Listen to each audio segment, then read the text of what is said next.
It was late at night, and the house was completely silent. I was alone, or at least I believed I was.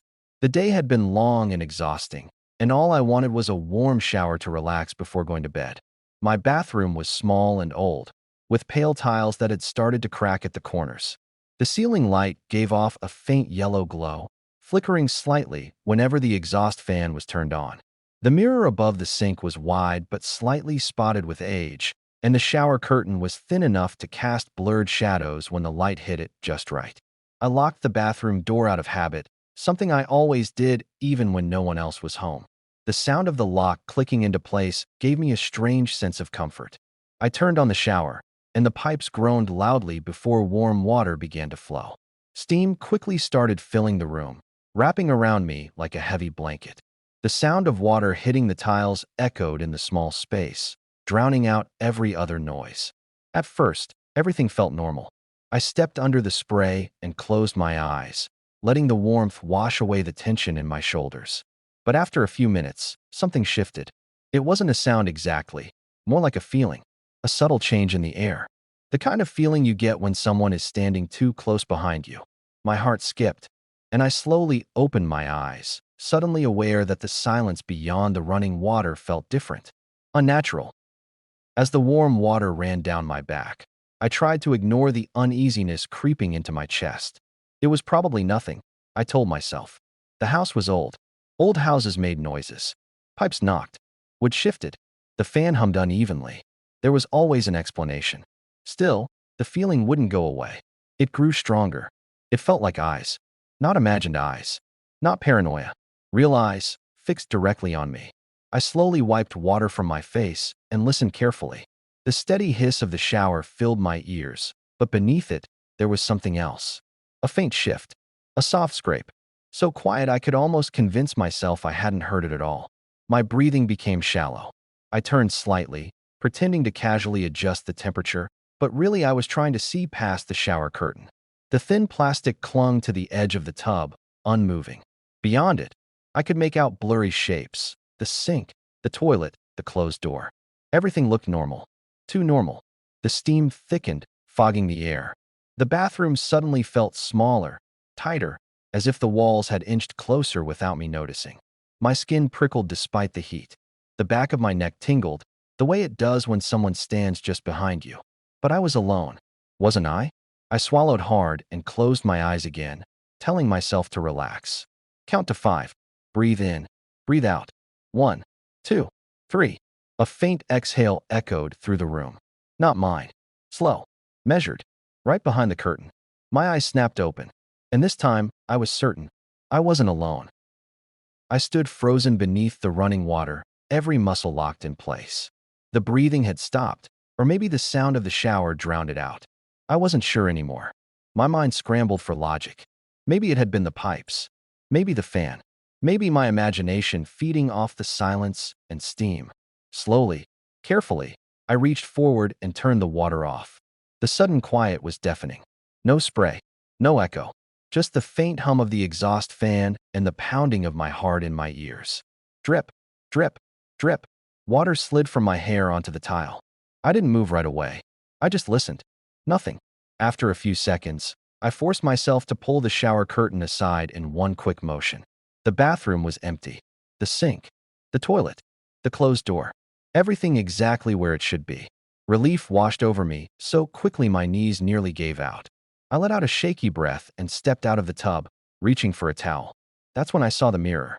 The steam had completely fogged it over, turning it into a cloudy sheet of white. At first, it looked ordinary, just condensation from the hot shower. But then I noticed the marks.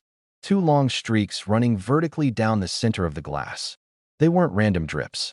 They were too straight, too deliberate, like someone had slowly dragged their fingers from the top of the mirror to the bottom. My stomach dropped. I hadn't touched the mirror. I hadn't even gone near it.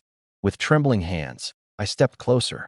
My reflection was blurred in the fog, distorted and pale.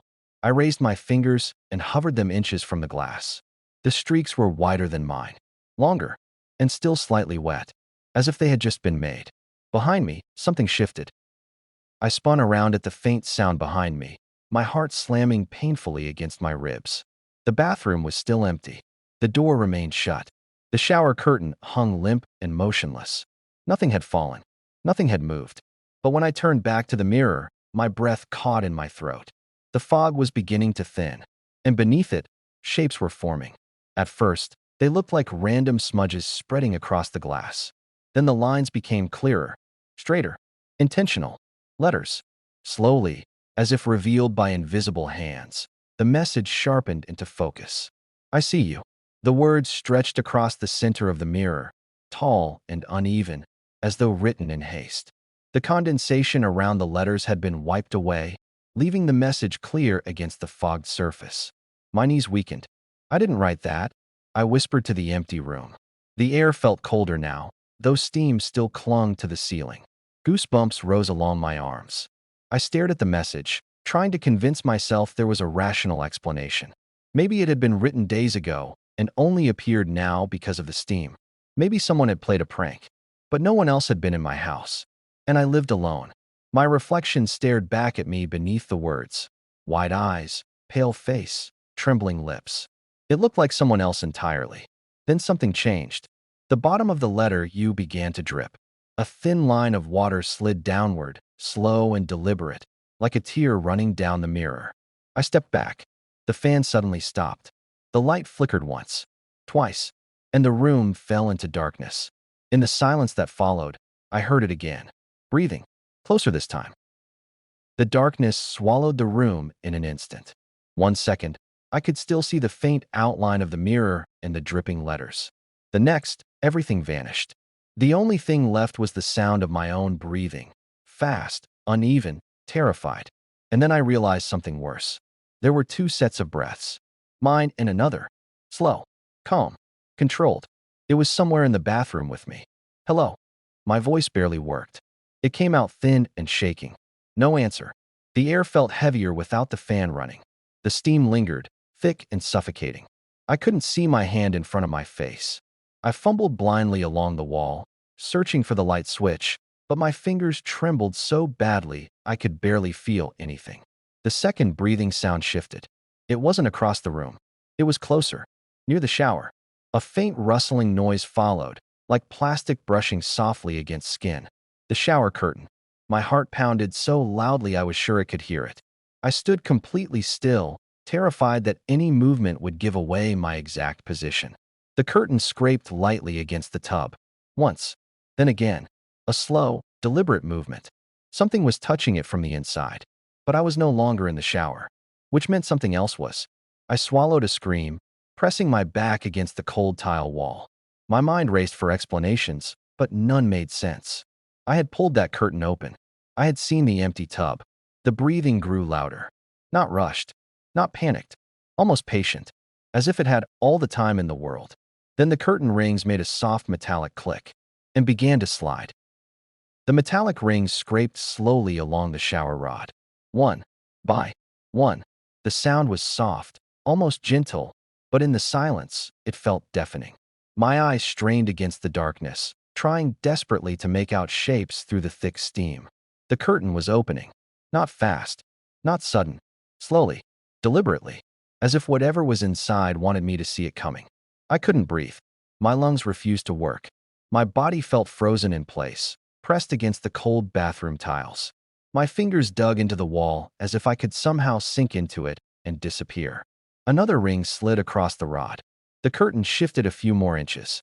A darker shape formed within the blackness of the tub, taller than it should have been. Too still, too solid to be steam or shadow. My mind screamed at me to run, but my legs wouldn't move. The curtain opened halfway. I could now see the outline clearly, a figure standing inside the shower.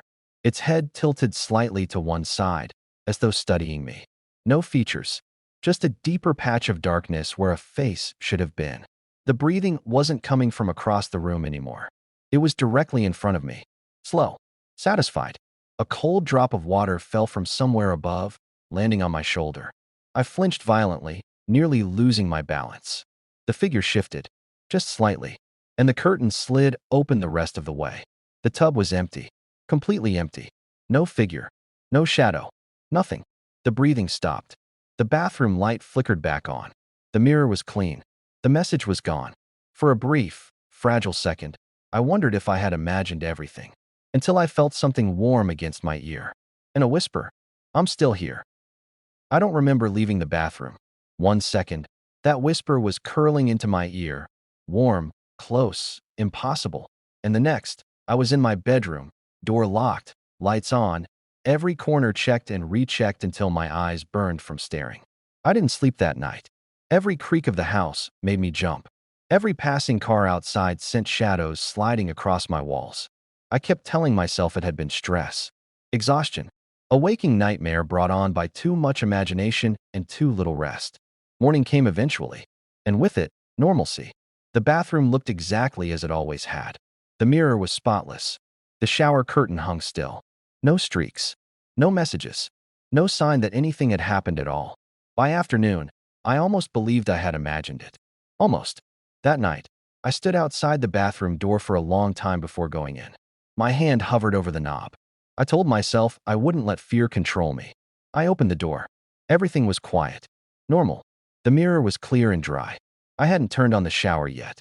Hadn't even stepped inside. But across the center of the glass, written in bold, unmistakable letters, were the words, "You left so quickly." My throat closed. The door behind me creaked softly. I was sure I had left it open. Slowly, it began to swing inward. The lock clicked. By itself. I didn't move. Couldn't move. The mirror's surface shimmered slightly, like something pressing against it from the other side. And then, behind my reflection, another face appeared, smiling, closer than ever.